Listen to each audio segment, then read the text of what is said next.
lilipas ang 49 na taon, magaganap na ang mga pangitain.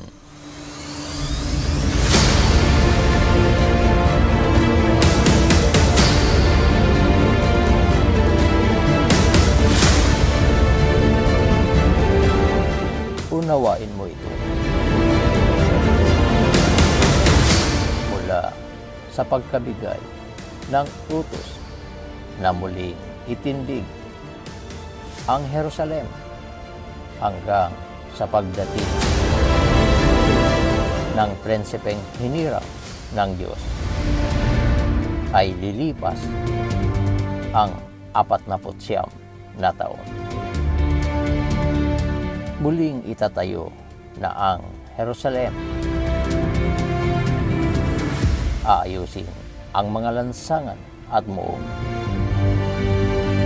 at mananatiling gayon sa loob ng 434 taon. Ngunit ang panahong iyon ay paghaharian ng kaguluhan.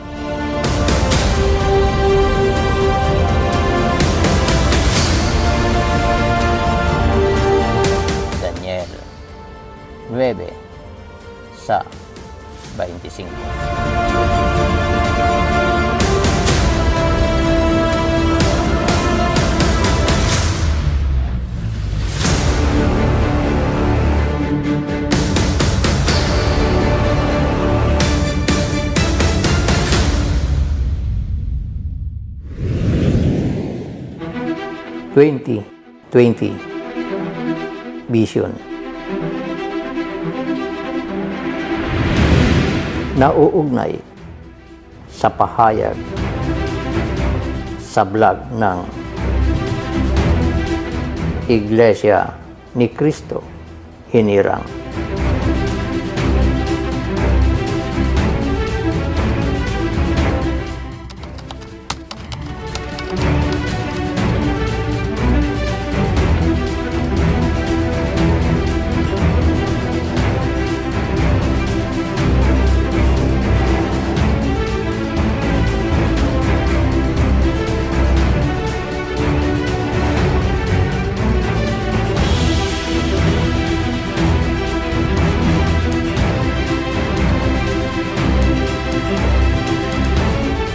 Balikan natin ang pahayag mula sa vlog na Iglesia ni Cristo Hinirang. Taong 2015, June 10. Ang mga tao ay walang kamalay-malay na nakasalang tayo sa mga pinakamatitinding pagsubok at pinakamatinding kahirapan na darating sa daigdig na hindi pa nangyayari kailanman, buhat ng lalangin ang tao. Kasunod nito ang iba't ibang uri ng mga kaganapan na nakaamba na rin.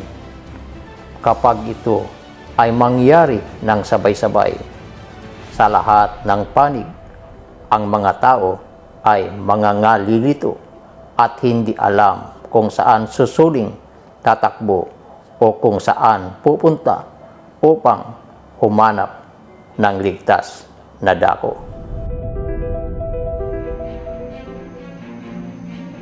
Ngayon, ano na ang naganap at nagaganap? Suriin natin.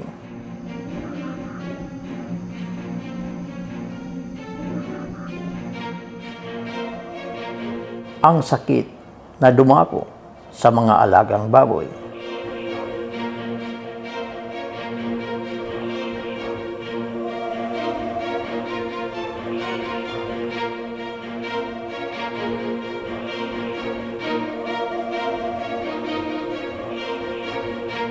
Ang napakalaking sunog na sabay-sabay sa kontinente ng Australia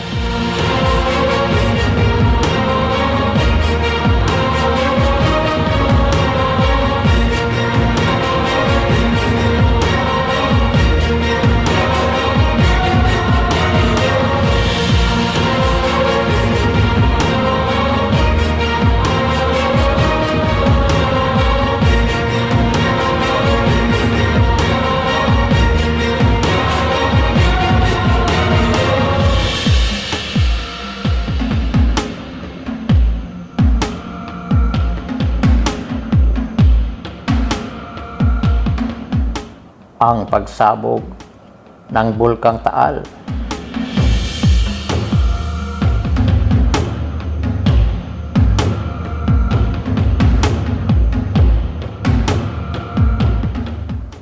Ito'y pahiwatig sa katagang paglikas bilang babala sa magaganap sa inaharap.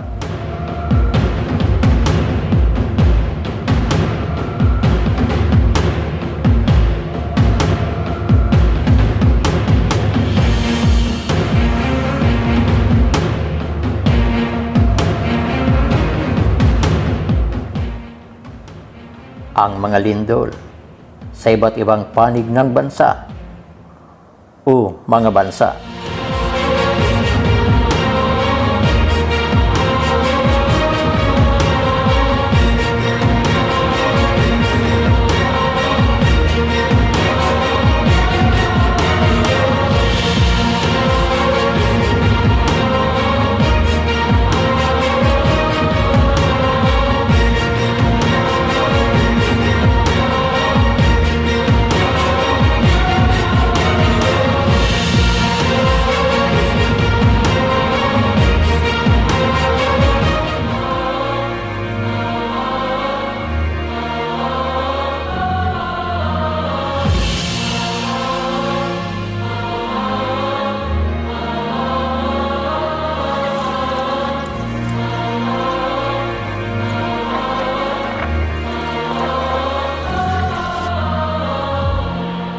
Ang kasalukuyan na nagaganap,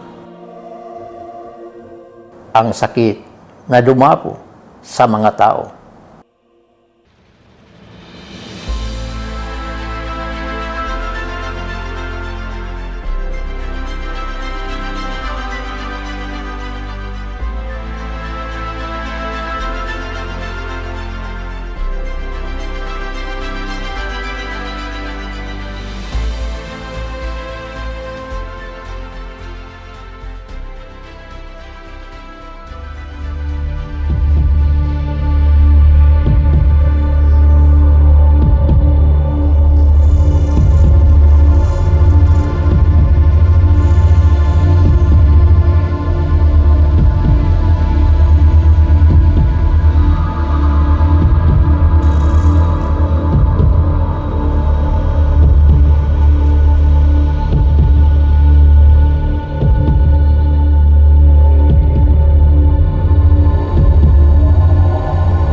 Pagpapauwi sa mga tao sa kanya-kanyang bansa.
Avoid meeting people and cancel the meetings.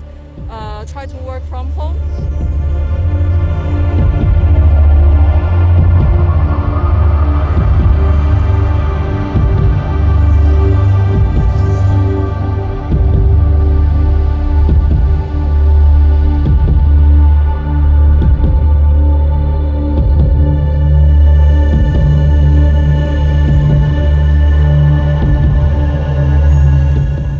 Ang pagsiguro ng Pangulo sa pagpapauwi sa mga kababayan mula sa Wuhan, China when worse come to worse. ang panic buying.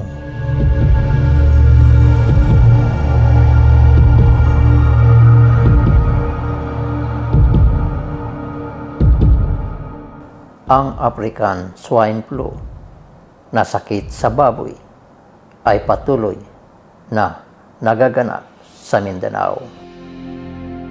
Saan kaya na mga dako o bansa ang susunod ayon na rin sa sinasabi ng pinili na siyang umpisa ng kapighatian na tao ang may gawa o kaya ang kalikasan na itinakda ng lumalang bilang babala sa ating lahat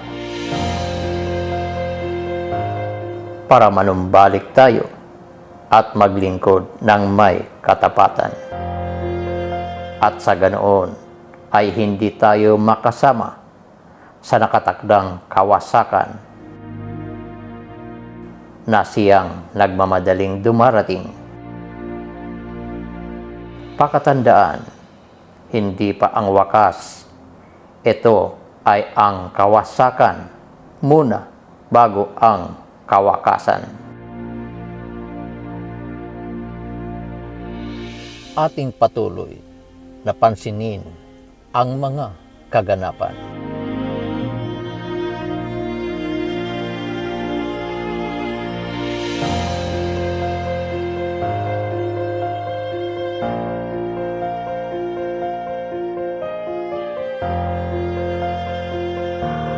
Naka-quarantine sa barko. Bandang alas 4 ng hapon kanina, nakaboard na sila sa kanilang flight pabalik ng Pilipinas. Pasado alas 8 ngayong gabi ang lapag ng unang batch mula sa Japan. Ang ikalawang batch, mga bandang alas 11 ng gabi na darating. Kasama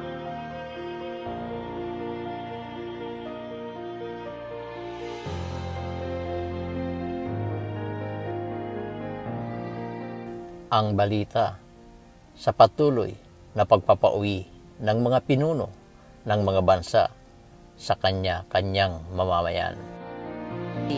The federal government is urging travelers to come home now while commercial flights are still available. U.S. restrictions on flights from mainland Europe have gone into effect and will now include the UK and Ireland. Many countries in Europe are sealing their borders and shuttering businesses and public spaces because of the COVID-19 pandemic.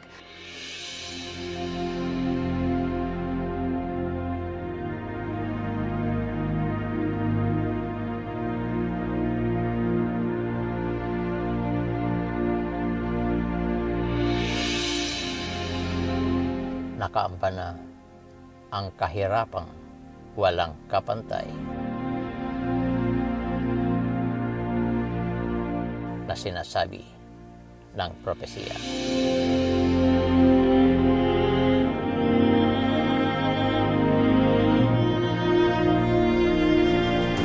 Ang mga pinuno ng mga bansa ay hindi nang mapahihindian ang hudyat.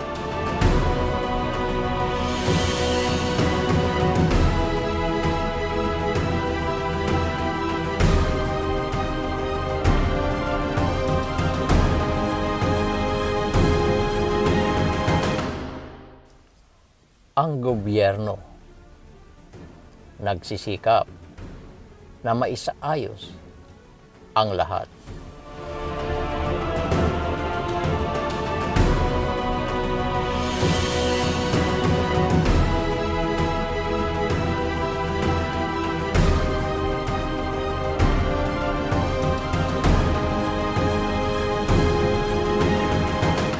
Subalit, takot at kalituan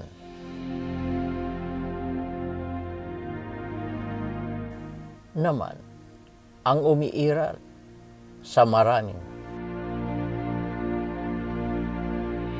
mamamayan.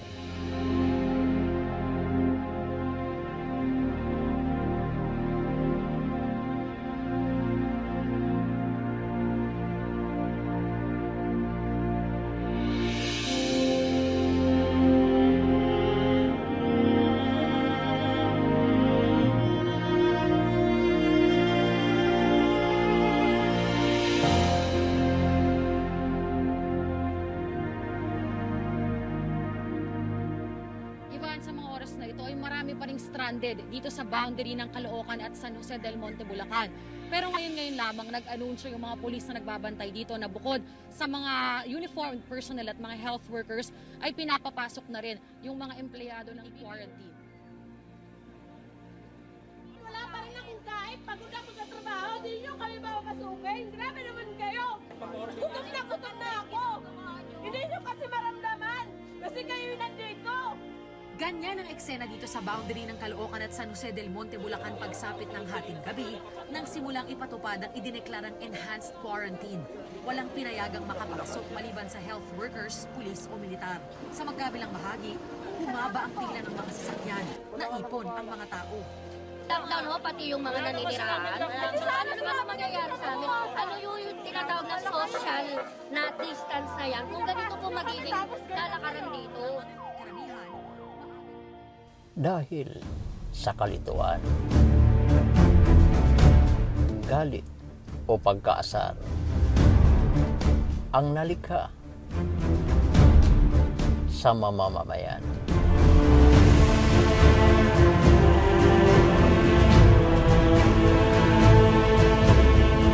Hindi malaman kung saan susulik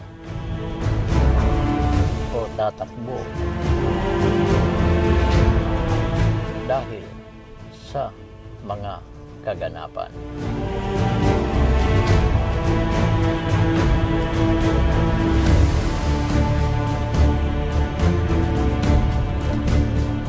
Ang hindi nila alam, wala silang kamalay-malay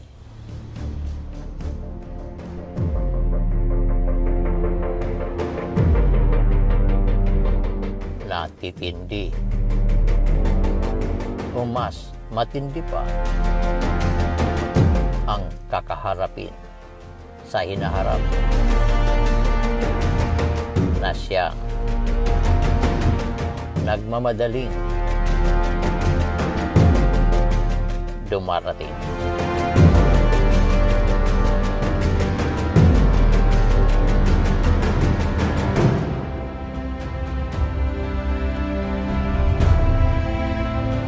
Unawain nating muli ang propesiya na ipinauunawa ng pinili ang kapatid na Elias Arkanghel Jesucristo, ang kinasangkapan sa dulo ng ating panahon na nagpapahayag ng mga mangyayari sa hinaharap na naipahayag na sa vlog ng Iglesia ni Cristo in Iraq.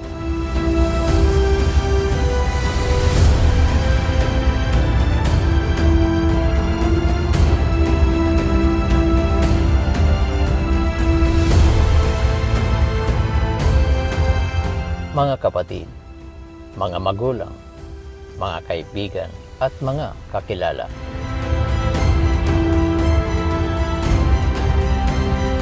Bago ang lahat, unawain muna ang propesiyang ito na patutuo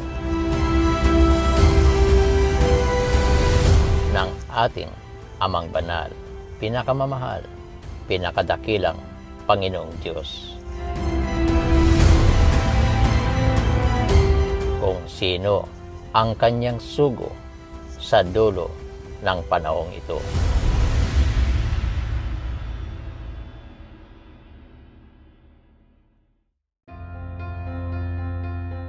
Sino ang kinikilala ng ating Amang Banal, pinakamamahal, pinakadakilang Panginoong Diyos na kaniyang sugo na nagpahayag na may magaganap na pagpapauwi sa mga kapatid sa Iglesia ni Cristo o mga hinirang sa hinaharap. Isaias 41 sa 26 at 27. Ito ang mababasa. Mula sa simula, sino ang nakahula na ito'y mangyayari para masabi naming siya ay tama. Isa man sa inyo walang sinabing anuman tungkol dito. Akong si Yahweh ang unang nagbalita nito sa Jerusalem. Nang ipasabi ko sa aking sugo ang ganito: ang aking bayan ay uuwi na. Pakaunawain, hindi ang kapatid na Elias Arkanghel Hesukristo ang maghuhudyat. Siya lamang ang kasasangkapanin ng Panginoong Diyos sa pagpapahayag, at ito ay sa pamamagitan pa rin ng Panginoong Hesukristo natin. Ang mahal na Pangulo Rodrigo Roa Duterte napapatutuo sa ipinahayag ng napahihintulutan. Tanong: sino ang iba pang mga ngaral ang may mga paunang pahayag pa sa mga nagaganap ngayon bago pa ito mangyari?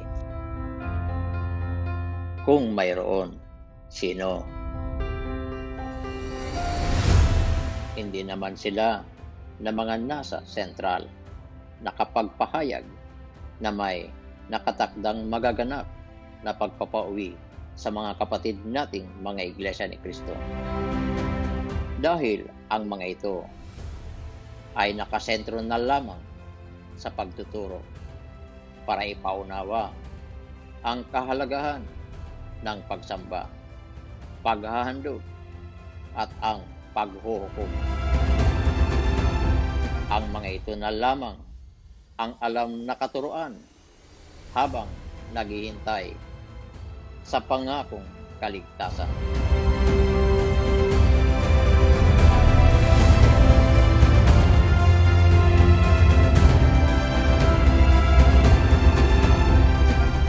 Hindi rin ang mga defenders, sapagkat wala rin naman silang naituturo na may pagbabalik bayan.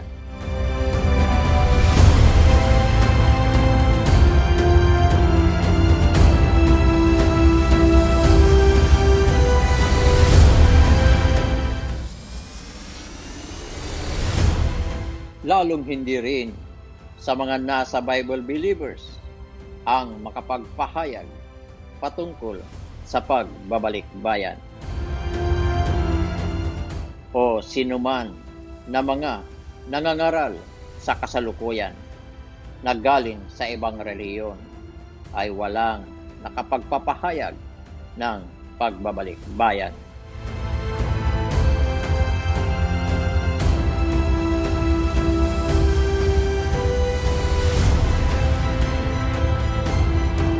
Kaya ano ang dapat nating mapag-unawa sa kanila, mga kapatid, mga magulang, mga kaibigan at mga kakilala? Unawain ang nahayag sa atin ngayon. Napakahalaga ng patutuong ito na dapat mapag-unawa ng lahat. Kung pagbabatayan ang kinikilala ng Panginoong Diyos na sugo na pinagsabihan niya. Pinagsabihan niya na matapat namang sumunod na nagpahayag naman sa vlog ng Iglesia ni Cristo Pinira.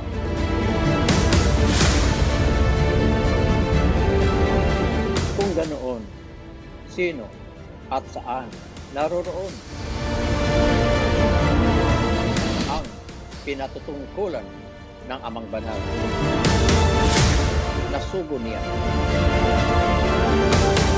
na kinikilala na ipapahayag niya ang pagpapauwi sa mga pinatutungkulan.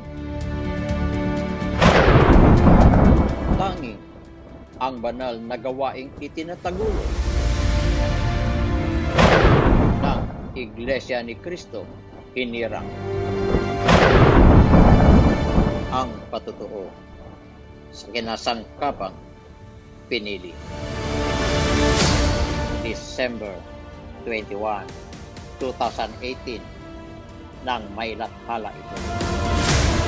Ito ang pahayag ng kinasangkapang sugo na nagbalita sa Sentral o Jerusalem sa ating panahon na sinasabi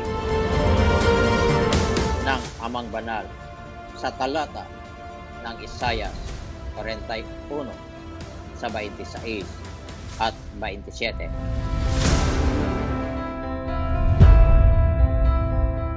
Ang pinakamamahal, pinakadakilang Panginoong Diyos, ang magkakaloob ng hudya sa pamamagitan ng ating pinakamamahal na Panginoong Hesukristo natin, na ipaalam nila sa akin at ipababatid naman sa kapatid na Eduardo B. Manalo alang-alang sa kaligtasan ng maraming susunod sa bilin. Hudyatan pati ang mga kapatid natin sa iba't ibang bansa, pauwiin sa Pilipinas ang lahat sa isang kasunduang hindi mahihindian ng mga lider ng bawat bansa dahil sa udyo ng dakilang kapangyarihan ng ating pinakamamahal, pinakadakilang Panginoong Diyos natin. Kaya tiyak na tiyak ang kapatid na Elias Arkanghel Hesukristo lamang ang nakapagpahayag sa pagbabalik bayan ng mga hinirang o Iglesia ni Cristo, at matangi sa Kanya ay wala na. Matibay na patutuo, hayag ang kapatid na Elias Arkanghel Hesukristo, ang sugo na kinikilala ng ating Panginoong Diyos, ang kinasangkapan niya na kapagbabalita ng kaniyang nakatakdang pagpapauwi sa kaniyang bayan. Siya nga ang sugong kinatuparan sa yugto ng ating panahon, kapatid na Elias Arkanghel Hesukristo, ang tuwirang pinatutungkulan sa aklat ni Propeta Isaias. Nangangahulugan, hindi sila mga isinugo kung pagbabatayan ang lingkod ng pinakamamahal, pinakadakilang Panginoong Diyos.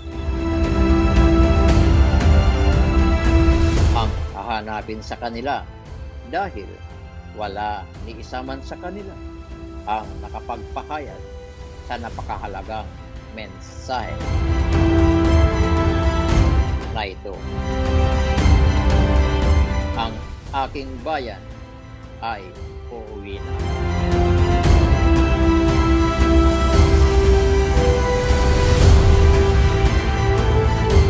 Na ang mga kapatid sa Iglesia ni Cristo o mga hinirang niya ay uuwi at magbabalik bansa.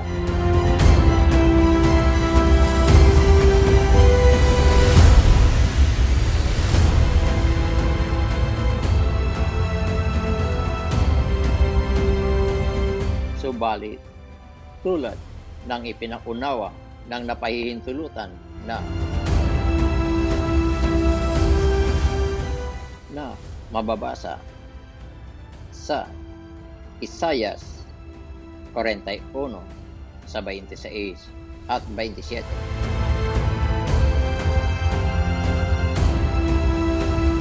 Mula sa simula, sino ang nakakula na ito'y mangyayari para masabi namin siya ay tama? Isa man sa inyo'y walang sinabing anuman tungkol dito. Akong si Yahweh ang unang nagbalitan nito sa Jerusalem nang ipasabi ko sa aking sugo ang ganito: ang aking bayan ay uuwi na.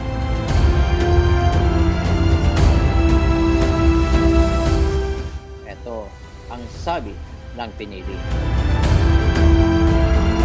Ang pahayag na yan ng ating Amang Banal na nasa bagong pahayag ay ang patotoo na ang Amang Banal ay sumasa akin. Dahil kung aangkinin ko na ako ang unang nakapagbalita o nakapagpahayag niyan sa sentral, ay tuwirang nakalabag ako. Kaya, bagamat nabasa ninyo na waring ako ang nakapagpahayag, ay hindi ako ang tuwirang nag-anay, kundi ang Amang Banal sa diwa ng Panginoong Hesukristo. Sa pagsusugo sa banal na Espiritong sumasa akin na pinasasabi ng Amang Banal natin.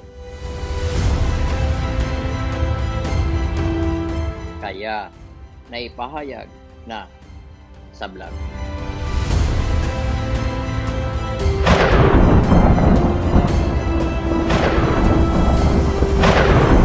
Umpisa ng puon ni Yahweh.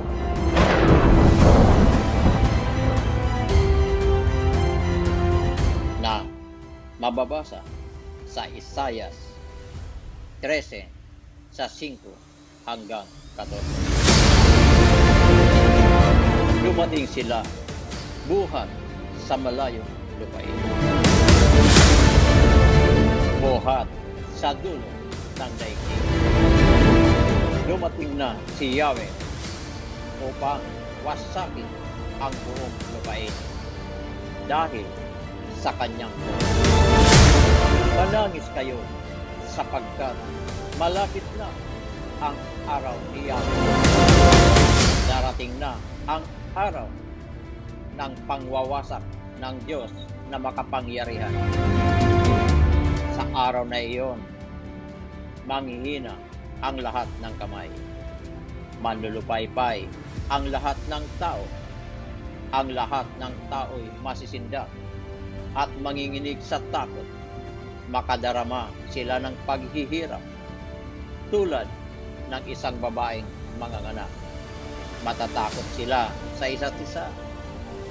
Mamumula ang kanilang mukha dahil sa kahihiyan.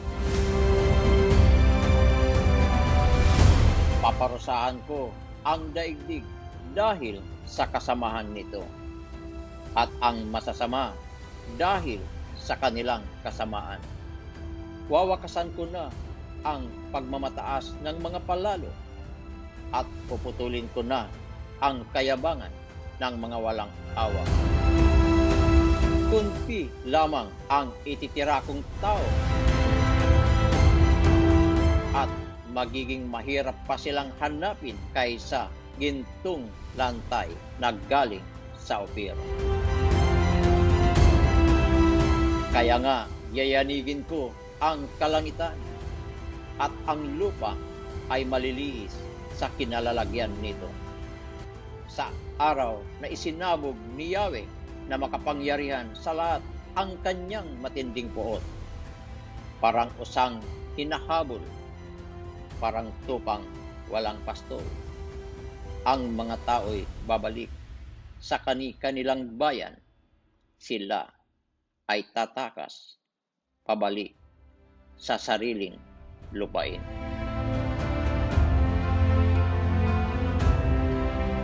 Kung nagpatotoo na ang pagpapawing binanggit noon ng kapatid na Elias Arkanghel Jesucristo, na siya nga ang kinilala ng ating Amang Banal, pinakamamahal bilang sugo niya sa pamamagitan ng Panginoong Hesukristo para may parating sa mga nasa sentral. Ang mga mahahalaga niyang bilin.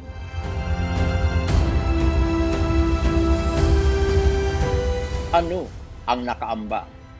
Pang senaryo?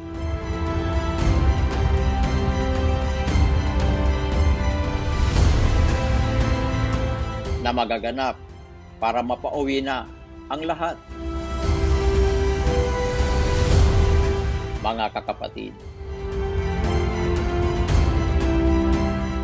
sa Iglesia ni Kristo o kapwa mga kababayan natin na di na makatatanggi ang mga leader ng bawat bansa. Manalangin tayong lahat ng mataimtim. Di man tayo makaiiwas sa napakatinding pagsubok na darating. Nawa, mga mahal naming kapatid, mapagtagumpayan natin sa tulong nila sa atin.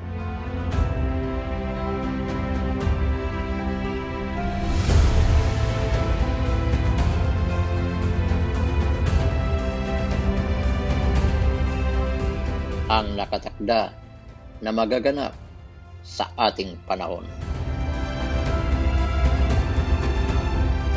Mateo 24 sa 20 hanggang 22. Ipanalangin ninyo na ang inyong pagtakas ay huwag mapataon sa taglamig o sa araw ng pamamahinga, sapagkat sa panahong iyon, ang mga tao'y magdaranas ng matinding kapighatiang hindi pa nararanasan mula ng likhain ang sanlibutan hanggang sa ngayon. At hindi na mararanasan pa kahit kailan. Sa katunayan, kung hindi paiiklin ng Diyos ang panahong iyon, walang taong maliligtas. Ngunit, alang-alang sa mga hinirang ng Diyos, paiiklin niya ang panahong iyon.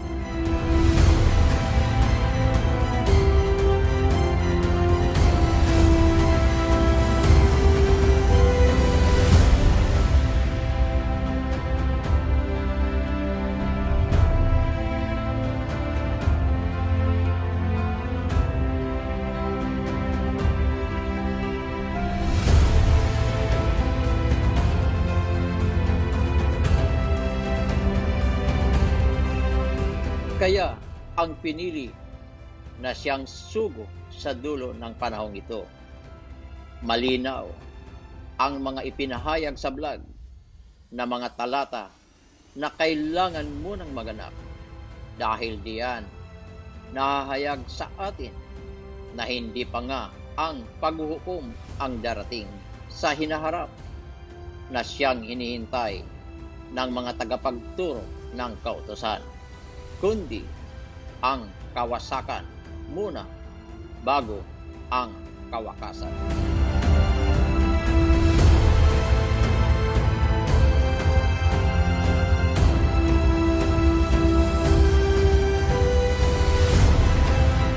Pahayag 12:14.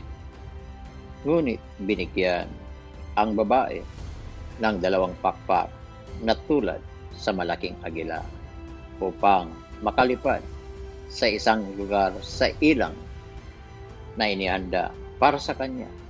Doon siya aalagaan sa loob ng 3.5 taon, malayo at ligtas sa dragon.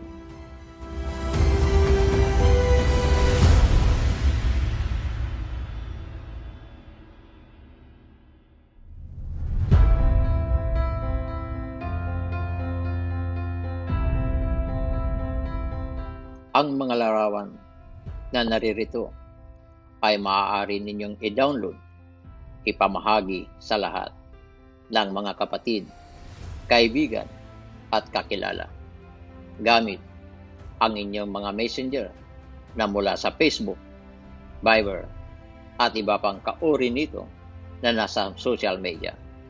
Ang mga katotohanan na ito ang siyang marapat na makarating sa lahat upang pagharian ng ating Amang Banal, pinakamamahal, pinakadakilang Panginoong Diyos, ang inyong mga puso ng mga katotohanan na maghahatid sa inyo sa ganap na pagkaunawa.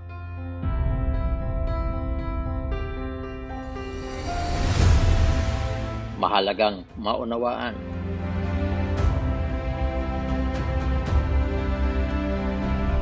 mga mahal naming kapatid, mga mahal naming mga magulang, at mga mahal naming mga kaibigan.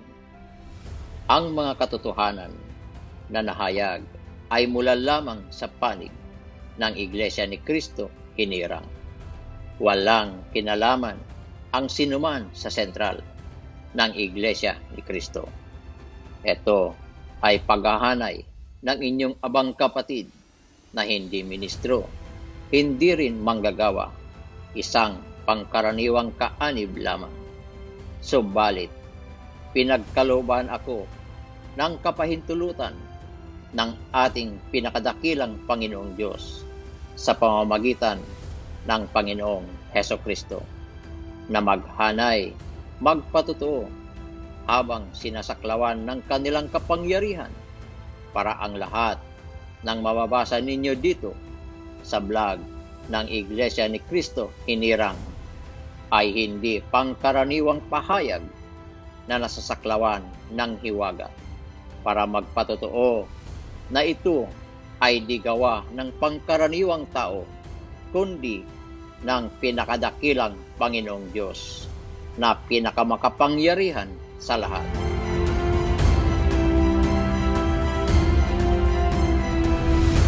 Elias, Arkanghel, Hesukristo.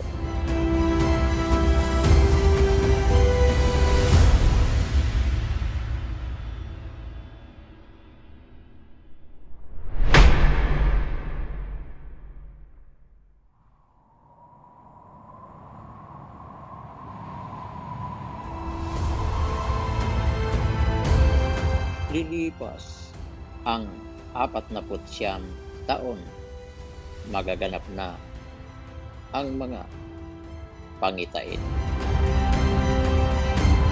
Maalala ba natin saan mababasa na talata ito, mga kaibigan?